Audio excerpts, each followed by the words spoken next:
Emily sneered at me after I announced my resignation, and I responded by maintaining a silent, steady gaze.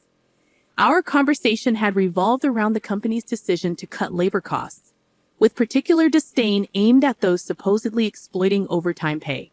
Tom, too, seemed to relish the notion of trimming expenses. A week later, my phone incessantly rang with calls from the company. Upon answering, the president inquired sharply, "Who exactly are you?" I couldn't help but scoff mockingly at the president's question. In response, I introduced myself as Lily Johnson, a 59-year-old employee with 37 years of dedicated service since my college graduation. I explained our company's role in providing administrative services, particularly catering to busy company presidents handling clerical work. Specializing in tax-related matters, I proudly managed 45 clients, a responsibility that had grown overwhelming despite the assistance of a part-timer. Despite the challenges, I couldn't show any sign of weakness. Our clients were long-standing relationships, and their adversities fueled my determination. Today, as I sat in front of my computer, the relentless harassment from Tom and Emily weighed heavily on my mind. Tom, 7 years my junior and now the head of the tax department, had drastically changed his demeanor 3 months ago upon promotion. His once polite tone was replaced with condescension and complaints, making every interaction a struggle. Even when I countered, he remained unfazed, instructing me to consult a manual for guidance and warning against unnecessary actions.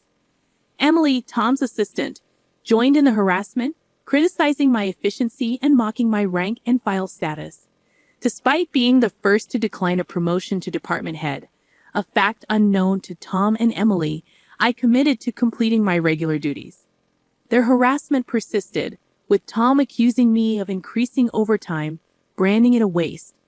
Emily echoed his sentiment, sighing as she claimed my constant overtime was dragging down the entire tax department's performance. The recent cause of my overtime was Tom unexpectedly leaving a month's worth of client files on my desk to be filed by the end of the month after work. My face drained of color as I glanced at the files before me. "Wait, these all have deadlines this month, right?" I uttered in confusion. However, before I could grasp the gravity of the situation, Tom was already packing up his desk, completely uninterested in addressing my concerns. "I'm heading out. Take care with that," he casually remarked as he swiftly left the office, leaving me with a pile of urgent tasks. Emily followed suit, adding insult to injury with a mocking laugh. The incredulity of the situation weighed on me, and I sighed heavily as I opened the client files scattered on my desk. To my dismay, some of the files were originally Emily's responsibility. The realization deepened my sigh. I understood why Tom had been subjecting me to relentless harassment. They wanted me to retire quickly. My extensive experience and deeper knowledge in taxation made me a preferred resource for other members of the tax department over Tom. Tom's unapproachable demeanor and unattractive appearance made everyone, except Emily, avoid him. It seemed Emily's proximity to him was strategic, driven by Tom's preference for younger female employees. The shallow nature of their thinking sent a chill down my spine. Emily's harassment was not just a personal vendetta. She aimed to curry favor with Tom, the one evaluating the tax department's performance. Despite these challenges, I had to manage the declarations. Alongside preparing tax declarations for my assigned companies, it seemed today's workload was far from over. However, claiming overtime would only invite complaints from Tom and Emily, leaving me resigned to the prospect of unpaid extra hours. Then, unexpectedly, I received a summons to the president's office. Our company had recently undergone a change in leadership due to the former president's sudden illness. The new president, the former president's son, wasn't fully acquainted with our company. As I entered the office, I noticed Tom and Emily with unpleasant smirks on their faces. In a tense atmosphere, the president dropped a bombshell. "Lily, we'll need you to resign by the end of this month." My mind spun as I asked for clarification. Tom and Emily had apparently accused me of overbilling for overtime, citing that while others had around 15 hours, I had exceeded 80 hours. The president, oblivious to the true circumstances, seemed impressed with Tom and Emily's zero overtime. The reality of the situation hit me. the inflated overtime was a result of doing Tom and Emily's work. However, revealing Tom's instructions would risk portraying it as my own inability to manage time effectively.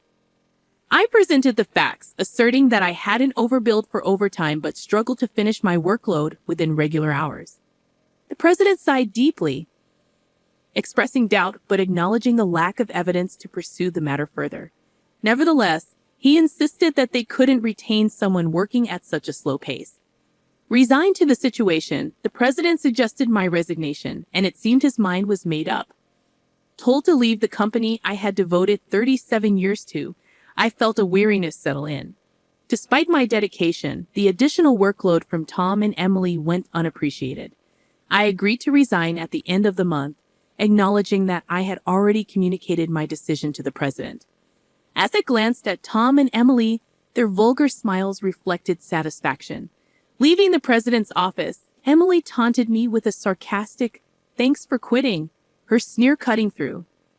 I responded with a silent stare, facing similar disdain from Tom, who shared his approval of cutting labor costs and labeled me as someone exploiting overtime pay. Observing their cheerful conversation, I pondered the handover process. Creating documents for all my clients, I ensured proper farewells and appointments with those I could meet personally. Unable to schedule a meeting with the president, I resorted to letters to inform them of my successor.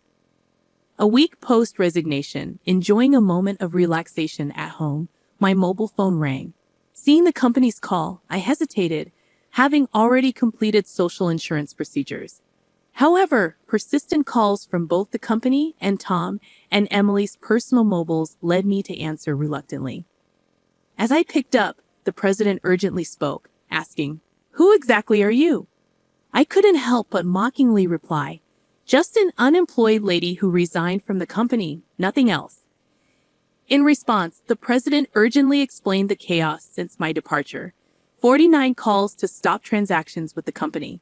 He pleaded for my immediate return, revealing a sense of panic in his tone. Reluctantly, I rose from my seat and made my way back to the company. Upon my arrival, I found Tom and Emily waiting, their faces notably pallid and dark circles underlining their weary eyes. Surprised by their drastic change in appearance, I inquired about what was happening. Tom glared at me and revealed, "Since you left, we've been bombarded with calls to stop transactions, not just from your clients but also from prospective companies we were planning to introduce. What did you do?" Emily echoed the suspicion, expressing disillusionment at the thought of me resorting to underhanded tactics. Their haggard appearance suggested the toll handling cancellations. While I had not manipulated the clients, I had a hunch about the reason behind the transaction halts. Considering the inevitability of cancellations, I mumbled my thoughts aloud. Tom, however, accused me outright, insisting I had orchestrated something. He demanded I go to the president's office immediately, forcefully escorting me there. Upon entering the president's office with Tom and Emily, the president greeted me with a direct look in his eyes. Tom declared, "President, I brought her," with an air of authority, while Emily hurriedly followed suit. Ignoring their accusatory tone, the president questioned me about the abrupt halt in transactions after my departure. I took a deep breath and explained, "Our clients don't need us to manage their taxes. There are tax accounting firms that offer cheaper services. They continued with us because of me." Tom snapped back, questioning my self-worth, and Emily taunted me, both challenging my value to the company. Undeterred, I elaborated on my unique approach, offering tailored tax-saving strategies that resonated with our clients. Tom dismissed it as inefficient, arguing that their manual-based operations were more practical. The president sighed deeply, recognizing the fundamental difference in our approaches. In a serious tone, he said, "Actually," signaling a crucial revelation or decision to follow. I received a surprising call from my father, the former president. It turns out that some clients, who had stopped transactions, went directly to Dad to negotiate on my behalf.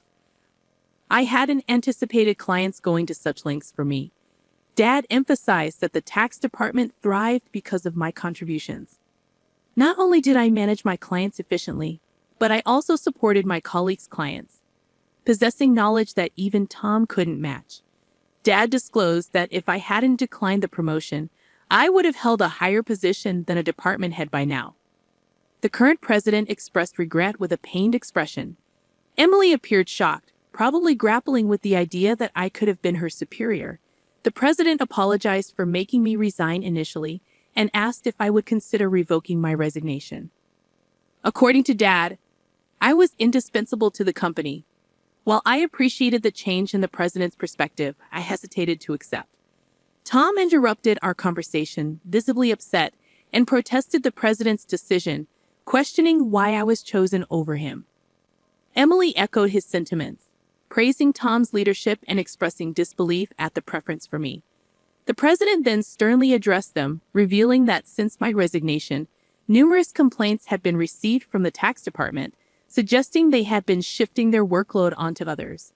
Tom's face turned pale as the president exposed the fact that he had been pushing the preparation of client declaration forms onto subordinates, including Emily's work for multiple clients. The president pointed out the irony, considering Tom had accused me of being a salary thief. Observing Tom and Emily's pale expressions, the president continued by revealing an alleged leak about their romantic involvement. Tom struggled to defend himself, claiming he was merely mentoring Emily as her superior. However, the president produced receipts from the accounting department, indicating dining expenses filed by Tom. Confronted with evidence, Tom, sweating profusely, was unable to provide a convincing explanation.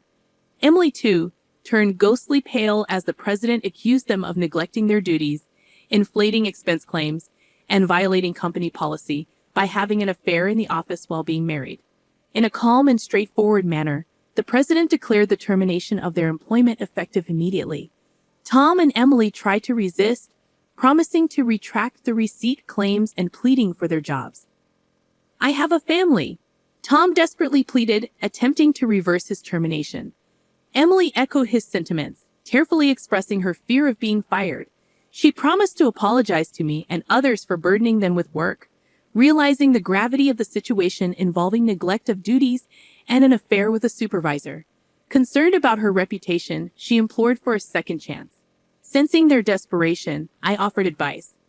"Why don't you stop resisting? It's undignified," I suggested.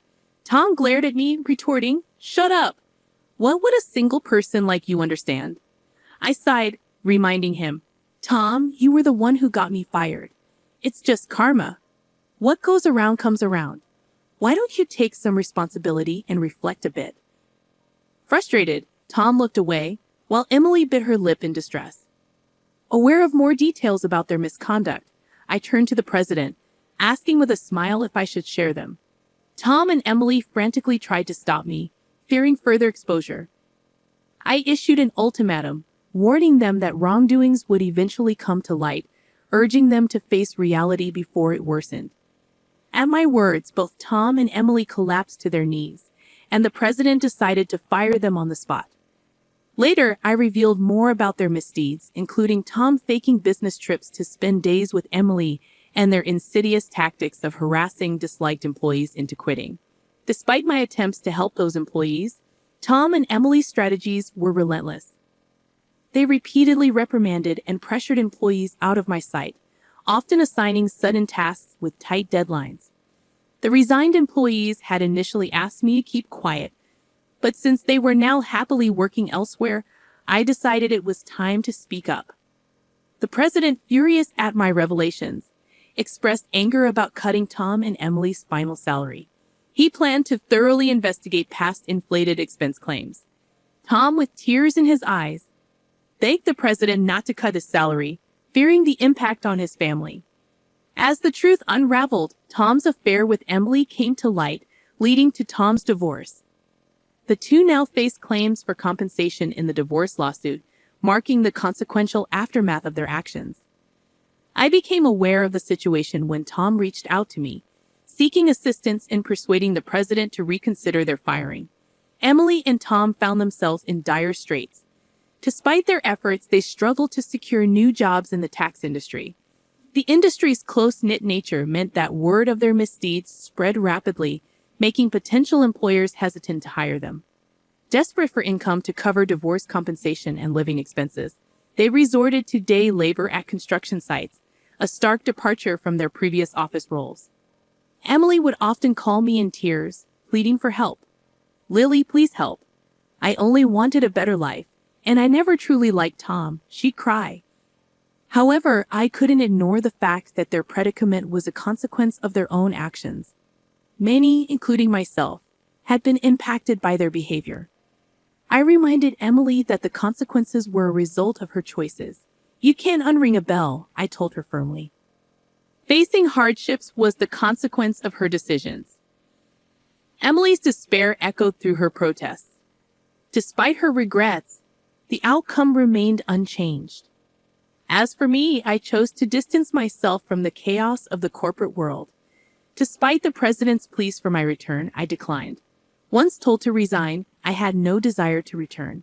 Instead, I found solace in assisting at a friend's tax office, supplementing my income and enjoying a more relaxed lifestyle. In the future, I entertained the idea of starting my own office, where I could serve my clients without the constraints of corporate bureaucracy. In my own space, I could fully dedicate myself to my clients' needs. As a tax accountant, I aspired to be on equal footing with my clients, providing service without superiority. This marked the beginning of a new chapter in my life, one filled with excitement and opportunities to pursue what truly mattered to me. My second life had just begun, and I eagerly anticipated the journey ahead.